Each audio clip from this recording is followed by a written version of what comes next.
Alright, now that we've finished installing OctoberCMS, let's jump into the backend and have a look. So it starts out on the dashboard. Here you can see some report widgets, which is just a quick overview of things that you may want to see at first glance. For example, if you wanted to see some sales figures, you could make your own plugin and represent it here, or maybe there's a plugin out there already that does that. Looking at the pages here, pages are pretty self-explanatory. As you can see, there's one for the home, there's one for the 404. All of this content can be edited in the code editor that October comes with right here. Next up, we've got partials.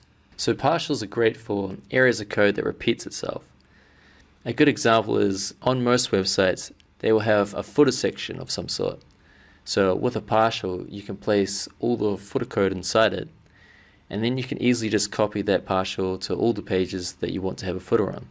Layouts are also pretty self-explanatory. They help compose the page together. For instance, you'll have a header, the page, the footer, some meta tags, and you can put all of those in partials and then represent them in a layout. Content blocks are basically just text or HTML. This is designed just for static content, which means that it's just stuff that's not going to change. We can get more to that later.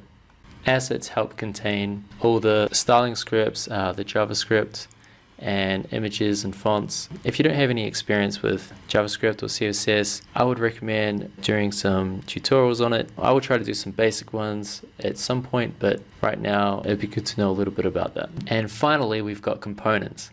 Components are really cool. These are basically just plugins that we can insert on different pages. And during this series, we will build our own components and get more into that later.